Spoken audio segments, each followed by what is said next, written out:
이번에 소개해드릴 벌의 유형은 추천은 하되 주의가 필요한 벌의 유형인데요.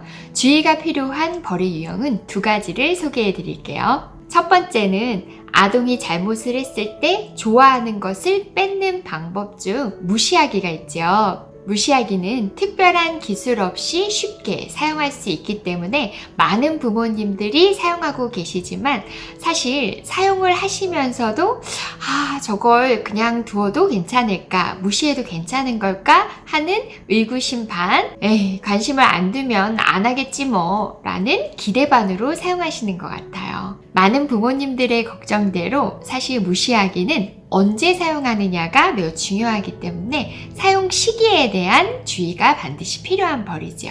왜냐하면 아무 때나 잘못 사용할 경우 오히려 더 큰 문제가 발생할 수 있거든요. 특히 취약전 영유아의 경우 옳고 그름이 명확하지 않은 아이들이다 보니까 부모가 명확한 반응을 해주지 않을 경우 자신의 행동이 옳은 행동인지 그른 행동인지에 대해 명확하게 인지하지 못할 뿐만 아니라 더 나아가 자칫 부모가 자신의 행동을 보지 못했다고 오해를 해서 더 크게, 더 과한 행동을 할 수 있기 때문에 주의가 필요하죠. 따라서 무시하기는 그 사용 시기와 상황이 매우 중요한데요. 무시하기를 사용하기에 적절한 시기와 상황은 크게 두 가지예요. 하나는 아동의 수정되어야 할 행동이 불안으로 인한 무의식적인 행동인 경우, 예를 들어 아동 스스로의 의지와 상관없이 자꾸 눈을 깜빡거린다거나 고개를 반복적으로 흔드는 등의 틱 증상이 있는 경우, 또는 심리적으로 불안한 상황에서 자신의 성기를 가지고 노는 자위를 하는 경우, 다그치거나 비난을 하는 것보다는 무시를 하는 것이 더 좋을 수 있죠. 왜냐하면 틱 증상이나 자위의 경우 심리적 불안에서 나타나는 경우들이 많은데, 위축되고 불안한 아동에게 비난을 하거나 야단을 칠 경우 불안감이 더 커질 수 있거든요. 따라서 이 경우 무시하기가 직접적인 치료 방법이 되진 않겠지만 더 이상 나빠지는 것은 막을 수 있기 때문에 그 상황에서는 무시를 하되 심리적인 불안의 원인을 찾아 근본적인 해결 방법을 찾아주려고 노력하는 것이 바람직할 수 있어요. 무시하기를 활용하는 것이 적합한 상황 두 번째는 아동과 부모가 충분히 합의된 규칙을 정했음에도 불구하고 아동이 규칙을 지키지 않고 때를 쓰는 경우들이 있죠. 예를 들어 TV를 한 개만 보고 끄기로 약속을 하고 엄마가 마지막 경고까지 준 것이죠. 아쉽지만 우리가 보기로 약속한 TV가 끝났어. 엄마가 끌까 아니면 우리 아들이 끌래? 라고 엄마가 물어보았는데 아들이 끄지 않아서 엄마가 TV를 끈 상황이라고 가정해 볼게요. 이 경우 아동이 아쉬운 마음에 투덜거리고 때를 쓴다 하더라도 부모가 계속 실랑이를 하기보다 잠시 무시하는 것이 더 바람직할 수 있어요. 이때 무시하기의 목적은 네가 아무리 때를 써도 소용없다라는 부모의 일관적인 태도를 보여주기 위한 것인데요. 하지만 이때 주의해야 할 부분이 있는데요. 부모가 아예 떼쓰기를 무시한 이유, 만약 아동이 타인이나 사물을 공격하는 행동을 보이거나 소리를 크게 지르는 등의 과격한 행동을 보일 경우 부모가 계속 무시하기만 사용해서는 안 돼요. 이때는 지난 영상에서 소개해드렸던 공격적인 행동을 할 때 적합한 벌의 유형 타임아웃으로 다시 시작하는 것이 바람직하죠. 즉 무시하기는 타인이나 사물에 공격적인 행동을 하고 있는데 그래 너 언제까지 그러나 보자. 그렇다고 해주나 봐라 라는 식으로 가만히 있거나 무시하시면 절대 안 되는 것이죠. 이렇게 공격적인 행동, 격한 행동에 부모가 반응을 하지 않고 무시를 할 경우 아동은 더 크고 더 과격하게 행동할 수 있기 때문에 바로 제지가 필요합니다. 다음은 주의가 필요한 벌의 유형 두 번째인데요. 바로 아동이 좋아하는 것을 뺏는 방법 중 사용하던 장난감을 사용하지 못하도록 중지하거나 보상을 주지 않는 등의 특권 박탈하기입니다. 하지만 장난감을 뺏거나 선물을 사주지 않는 등 특권 박탈하기 또한 잘못 사용할 경우 오히려 불만과 분노가 생기는 등 독이 될 수도 있고 반대로 잘 사용할 경우 행동 수정에 도움이 될 수 있기 때문에 주의가 필요한 벌이라고 할 수 있어요. 앞서 무시하기를 사용할 때는 특히 적절한 시기와 상황이 중요하다고 했죠. 그런데 특권 박탈하기는 무엇보다 그 목적과 의도가 매우 중요합니다. 즉, 특권 박탈하기의 목적을 자녀가 부모의 말에 순종시키기 혹은 힘 있는 부모가 힘 없는 자녀에게 힘 행사하기로 사용해서는 안 된다는 뜻이죠.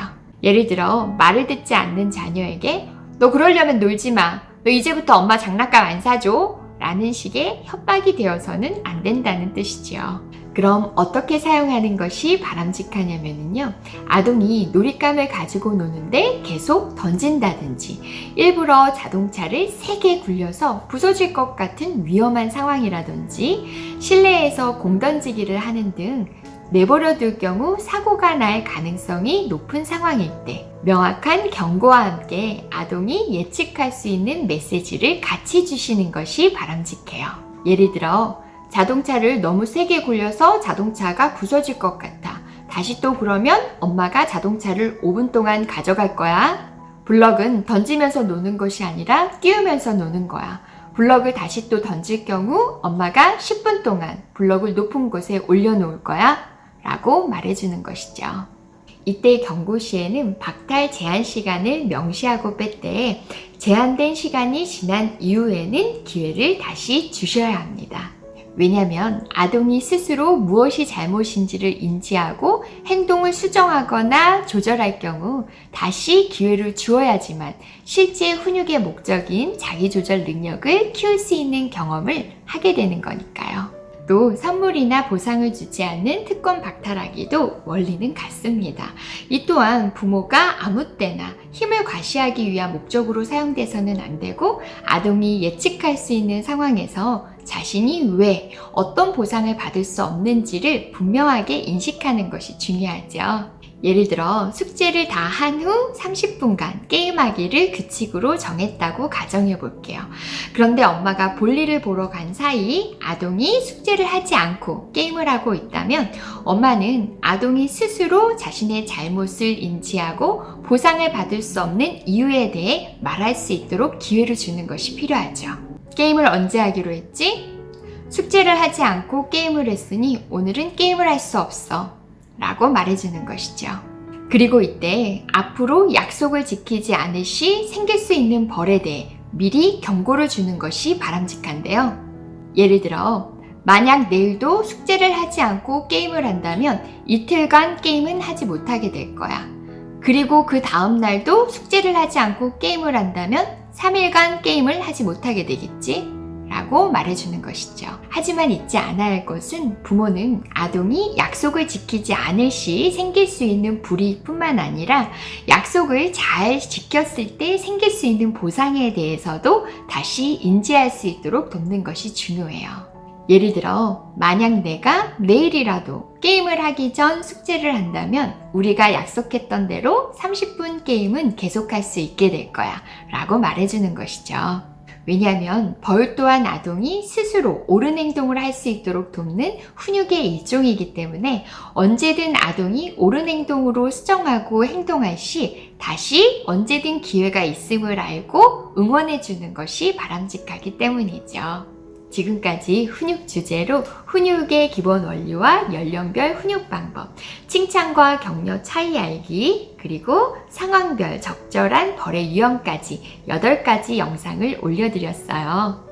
지금까지 안내해드린 훈육의 기본 원칙을 가지고 다음 영상부터는 제가 쓴 양육서예요. 조금 쑥스럽지만 엄마가 되어 말하기를 다시 배웠습니다 라는 책을 활용해서 갈등 상황별로 어떻게 엄마가 현명하게 대화를 할 것인지 그리고 아이의 마음을 예쁘고 단단하게 지을 수 있는 구체적인 방법들을 사례 중심으로 함께 고민해보는 시간 가져보도록 할게요.